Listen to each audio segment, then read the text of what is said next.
as you can see, we are back on the CAF racer. The Green Goblin.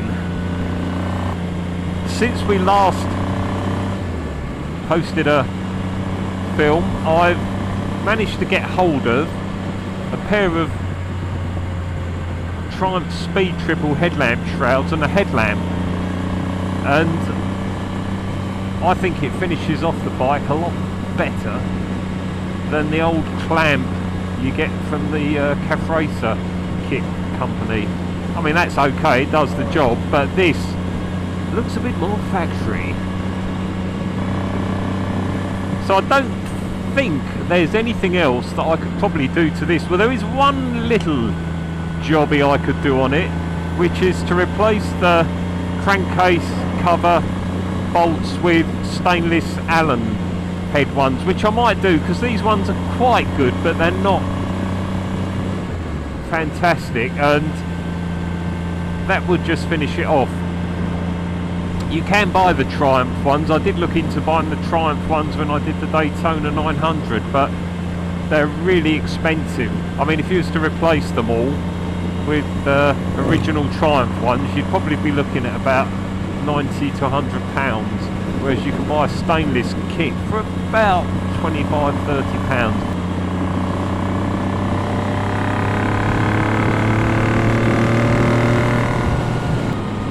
I still really like this. I don't like it for riding miles and miles because it's not very comfortable on the old neck and shoulders as the K13 and the Daytona 900 aren't, but just as a fun bike, it is really, really nice.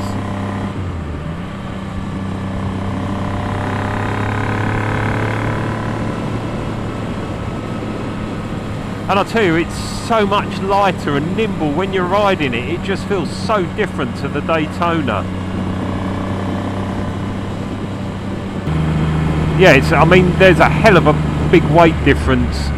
You know, all the bodywork and stuff like that. It all weighs a lot on these old Triumphs.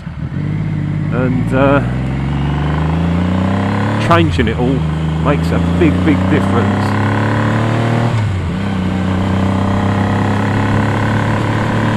Or taking it off, should I say.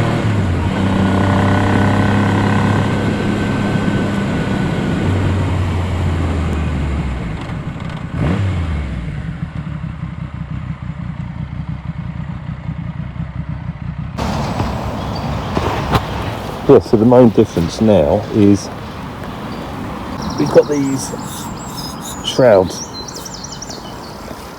and I think it just looks a bit nicer.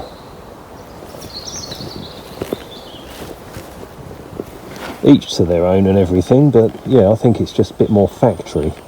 I know a CAF Racer isn't really factory, but I think it just finishes it off a bit better.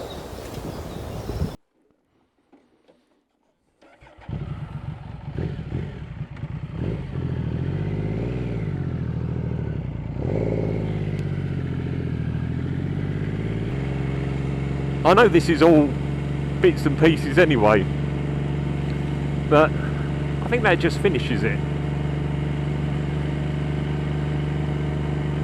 The standard ones look okay, but I'm not a great lover of it's like a cheap Indian copy. Well, it's a Lucas headlamp, chrome Lucas headlamp, which is made in India, and the chrome's okay, but they're not fantastic.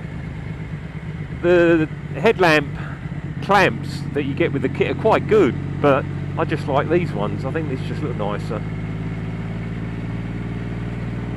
As I say, I probably will order some stainless Allen screws and put those in the cases because I think they'll look quite nice.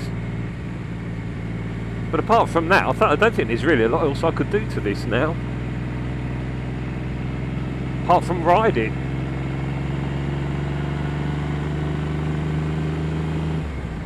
Amazingly, I've had it on the road for nearly 2 years now.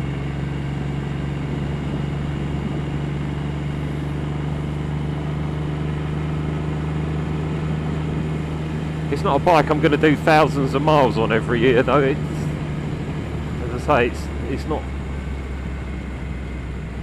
that comfortable for a long journey, but it's quite good fun. for an hour here or there.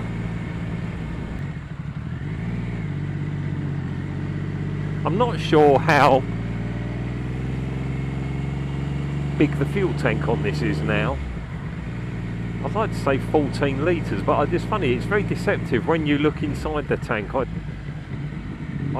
thought it'd probably go on to reserve the other day. It was going up a dual carriageway, so I switched it on to reserve, but I just went to fill it up and I put 7 litres in it.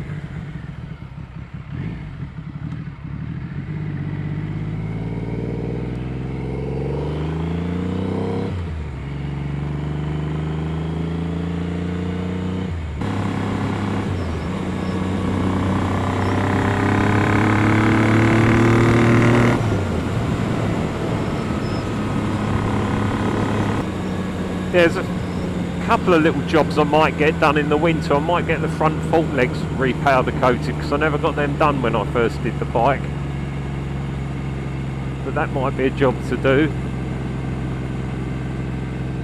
And that's about it really. Everything else was done when I did the bike. I didn't really skimp on anything when I did it.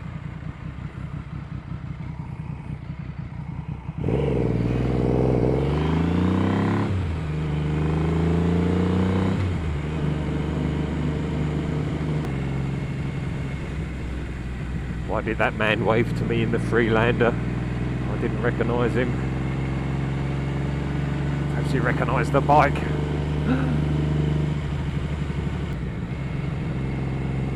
Yeah, it's funny as well, this feels a lot quicker than the Daytona, and I'm sure that's just down to weight really. I mean, this is a Sprint engine, so I'm guessing, as far as I know, I think the tune's about the same on the Sprint as it was on the Daytona.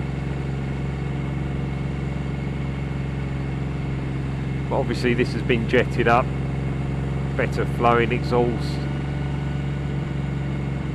K&N filters, so, and I say, I think it's mainly the weight loss on this.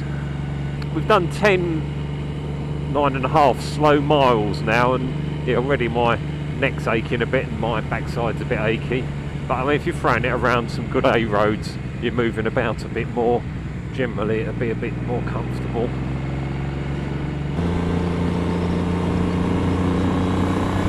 So once you get moving and you get a bit of wind force, just taking the weight off your arms and your shoulders, it's quite nice.